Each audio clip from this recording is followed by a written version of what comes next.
It was just another slow Tuesday afternoon at Elliot's Diner, the kind of place with chipped mugs, sticky booths, and a jukebox that hadn't worked since 1997. For Emma, a waitress in her early 30s, it was the same routine. Coffee smiles, fake laughs.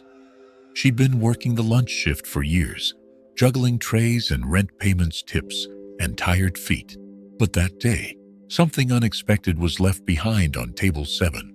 It was a slow hour, barely any customers when a boy came in. Alone, no older than 9 or 10, with messy hair, oversized clothes, and a backpack that looked heavier than him. He didn't order much, just a small bowl of soup and a grilled cheese. Said he was waiting for his mom. Emma didn't press. She brought him crayons and a kid's menu to pass the time. He barely said a word, just nodded politely, ate quietly, and doodled with intense focus while the world moved around him. When he finally slipped out quietly, almost invisibly, he left a wrinkled napkin under the salt shaker. No cash, no coins, just the napkin. Emma didn't even notice until she was clearing the table. She sighed, picked it up absent-mindedly, then froze. It wasn't just a child's drawing. It was her. The sketch was rough, but unmistakable.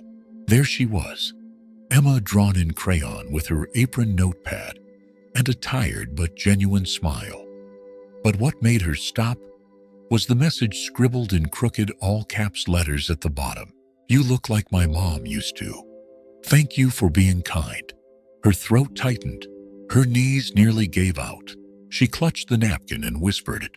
Oh my God. She didn't know the boy's name, didn't know where he'd gone, but something about that moment felt bigger than just a sweet gesture. Something told her that behind that little drawing was a story, one that was far from over. Emma stood frozen, in the middle of the diner, napkin in hand. The world kept spinning, coffee brewing, forks clinking, but her mind was somewhere else entirely. She turned the napkin over, searching for more, a name, a number, anything. Nothing, just the image, her face drawn gently, carefully. And those words, "You look like my mom used to." Emma swallowed hard. Who was that boy? She asked the cook, the hostess, even the delivery guy. Did anyone see where he went? Did he leave with someone? Did he say his name? Nobody had answers. Just a quiet kid, the hostess said, sat by himself, tipped his head when he left. Emma walked to the booth again, searching under the table behind the cushions. All she found was a broken red crayon. She tucked it into her apron pocket. Without thinking, that night back home, in her small apartment, Emma sat on the couch, staring at the napkin. The TV played, but she wasn't watching. The tea on the table had gone cold. She ran her fingers over the crayon lines, each one filled with more care than a typical child's doodle. This wasn't a quick sketch. This was deliberate, personal. It reminded her of something she hadn't thought about in years. Back when Emma was 12, she used to draw like that. She'd sit at the kitchen table while her mom made dinner, sketching portraits with crayons and whispering stories to herself. Her mother would always say, "You draw people the way they want to be seen." That memory hit hard, especially now with her mom gone 3 years. She stared at the napkin. The boy had drawn her, not how she looked that day, tired, overworked, but how she used to be, bright-eyed, warm, hopeful. She hadn't felt like that in a long time.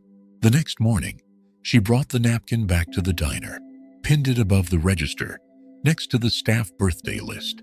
Coworkers asked about it, and Emma just said quietly, "A boy left it yesterday. I can't stop thinking about him." From then on, she started checking the booths more carefully. She worked every shift with one eye on the door, hoping he'd come back. But days passed, then a week. Nothing. No boy. No clue. Just a sketch on a napkin.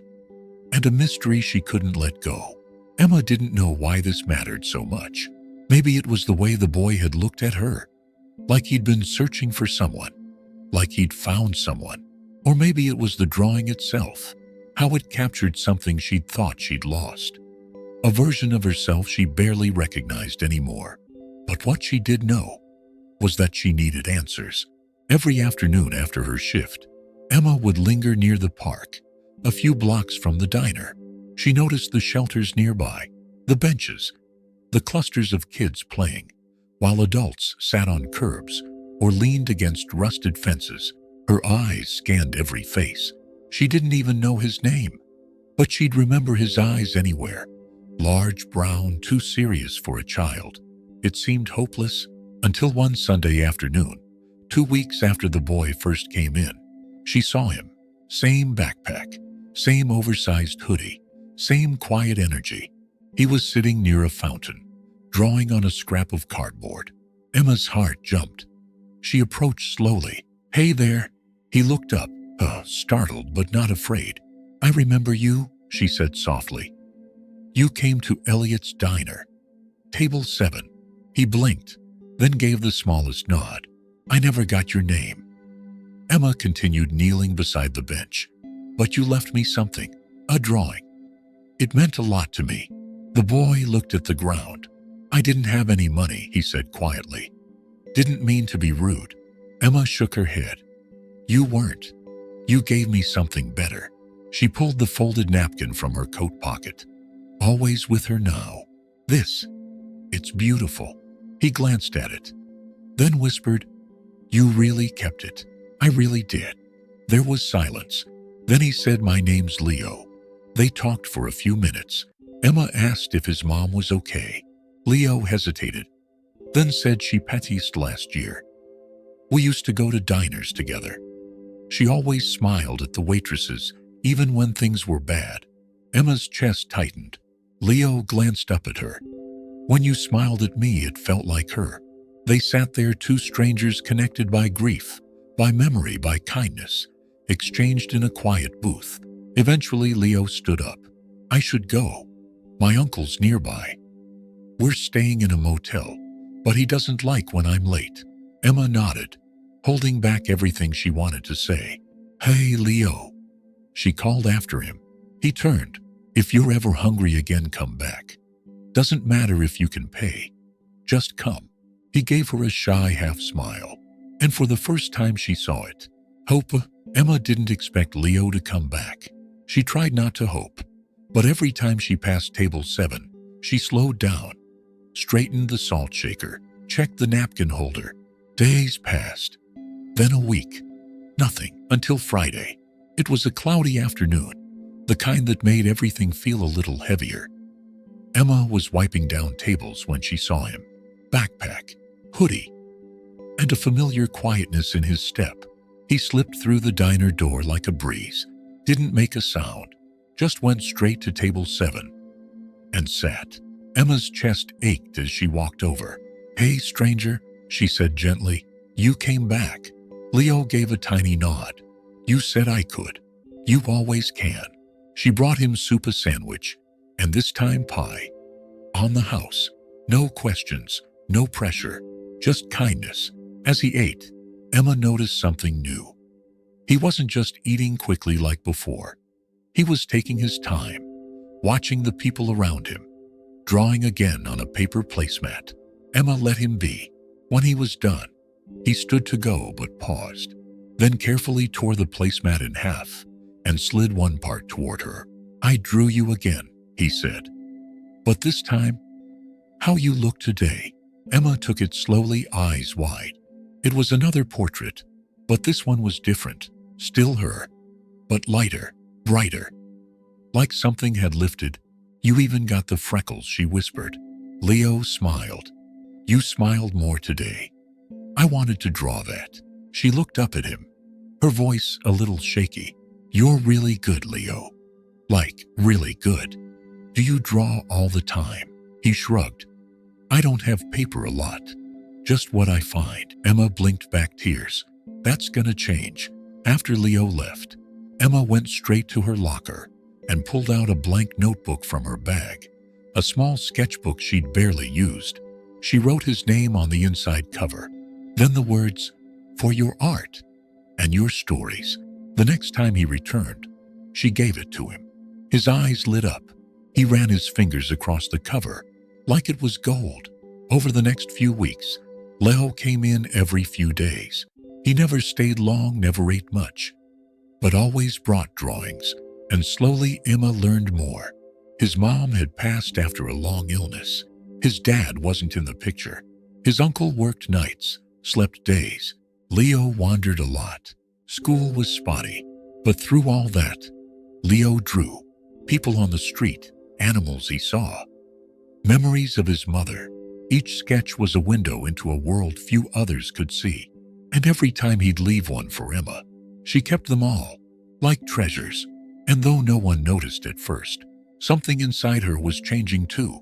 Emma had never thought much about art, not since she was a kid, back when she used to doodle on napkins at her dad's cafe, before bills and broken promises stole the color from her world.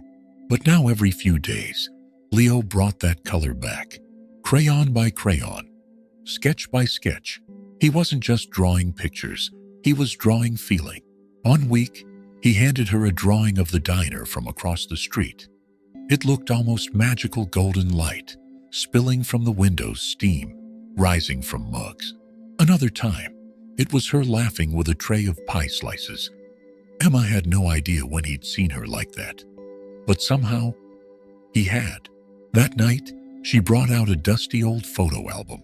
Inside were pictures of her own childhood, and one caught her off guard. A photo of her at age 10, standing behind the counter in her dad's cafe, handing a cup of cocoa to a boy not much younger than her. He was looking up at her, like she was a superhero. Emma stared at it, heart pounding. She flipped it over. On the back, Emma, age 10, helping young Leo. Christmas Eve. Her breath caught in her chest. Leo, it was him. She remembered now. Years ago, just once a woman had come in from the cold with a little boy. Emma's father had quietly handed them a free meal, no questions asked. Emma had drawn a tiny snowman on the napkin for the boy, told him it was magic, that it could keep his cocoa warm. She never saw them again, until now. The next time Leo came in, Emma sat beside him at table 7. Leo, do you remember a cafe with a man who gave you cocoa on Christmas? He blinked, surprised. Sort of. There was a girl who drew a snowman on my napkin. She said it was enchanted. Emma smiled softly. That was me. His eyes widened. Really? She nodded. I think we've been part of each other's story for a long time. They sat quietly for a while, letting it sink in. Then Leo pulled something from his backpack. A folded drawing, carefully protected. He slid it to her. She unfolded it slowly and gasped. It was her snowman, redrawn, colored in, with a cocoa mug in his stick hand. And at the bottom, the first time I felt safe. Emma covered her mouth, her eyes welling. This wasn't just coincidence. It was a full circle. A moment that had once been small and forgotten had come back years later with a message more powerful than anything money could leave behind. From that day on, something shifted between Emma and Leo. It was no longer just kindness between strangers. It was a connection rooted in memory, built on shared pain and bound by art. Emma began collecting all the drawings Leo left. She tucked them into a binder she kept beneath the register, labeling each one with the date and a few quiet notes. Leo's version of a rainy day. Me holding coffee. He always draws the coffee. She even bought more sketchbooks. Better ones, real ones, with thick paper that could hold more than crayon. And Leo, he bloomed. He started sitting at table 7 longer. Sometimes an hour, sometimes 2. He'd order pie if he had change. If not, Emma brought it anyway. He talked a little more too. Told her stories about his mom's favorite songs, about drawing pictures of her when she was too tired to leave bed. She always told me my drawings were better than medicine, he said once. Emma smiled gently. They are, Leo. They still are. One night after the dinner rush, a customer noticed the napkin drawing Emma kept above the register. This yours? The woman asked. Emma nodded. It's beautiful. That your kid? Emma hesitated, then said no. Not by blood, but maybe by heart. The woman paused, then smiled. Whoever he is, he sees you the way most people never do. That's rare. Emma didn't say anything, but she held those words close. That weekend, Leo didn't show up. Not Saturday, not Sunday, not Monday. Emma called the shelters, walked the blocks near the park, asked around. Nothing. Worry knotted her chest. What if something happened? What if the drawings stopped forever? Then on Tuesday afternoon, just before the lunch shift ended, Leo walked through the door, slower this time, quieter than usual. Emma rushed over. Leo, I've been worried sick. Are you okay? He nodded faintly. My uncle's leaving town, he said. Says we're heading south. Says I can't come back here. Emma's heart dropped. You're leaving? Leo looked down. I don't want to. This is the only place I felt normal. Emma knelt beside him. Leo, wait here, okay? She ran to the back, opened her locker, and pulled out something she'd been saving. The binder of his drawings, and beside it something new. A letter addressed to Leo. Artist, friend. Inside was a card from the local community art center. Emma had told them about him, showed them the sketches. They'd written back, full scholarship. Anytime he wants to join, she handed it to him. He stared in disbelief. You think I'm good enough? Emma smiled. You're better than good enough. You just needed someone to believe it. Leo didn't cry, but his voice shook when he said thank you. For seeing me, for remembering me. Emma pulled him into a hug and whispered, you helped me remember myself too. The next morning was quiet, too quiet. Emma unlocked the diner and walked to table 7, now forever Leo's table. She placed a fresh napkin in the middle, even though she knew he might not come again. Still, hope lingered. Every time the door jingled, her heart jumped a little. But it was never him, until late that afternoon, when the hostess called out, Emma, there's something for you. It wasn't Leo, but it was from him. A small envelope, no return address, just her name written in his familiar crooked lettering. Inside was a folded drawing, his final one. This time it wasn't her. It wasn't the diner. It wasn't even a memory. It was them, sitting together at table 7. She was pouring him cocoa.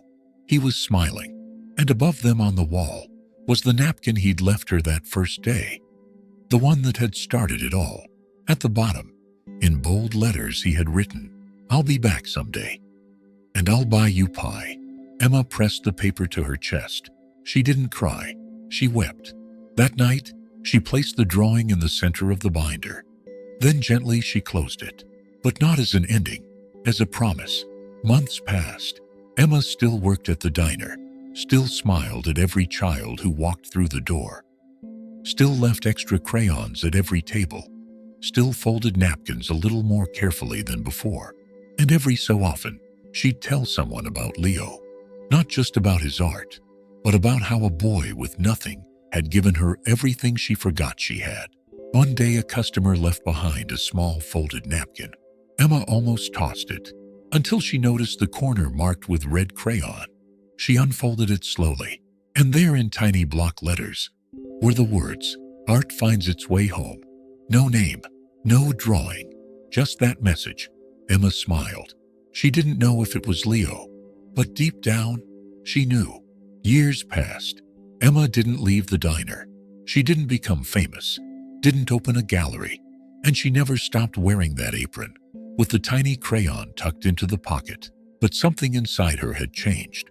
Where once she saw each day as a repetition of the last, now she saw every face as a potential story, a moment waiting to be remembered, a soul that might just need someone to look a little closer. One rainy morning, a couple came in, a man and woman, both in their 20s. He wore a paint-smeared jacket and carried a thick leather sketchbook. When he ordered coffee, his voice sounded familiar, deepened but familiar. Emma squinted, looked again, then froze. He looked up, smiled gently, and said, Table 7 still open. Her hand covered her mouth. Leo. He nodded. I told you I'd be back. She didn't cry. She laughed.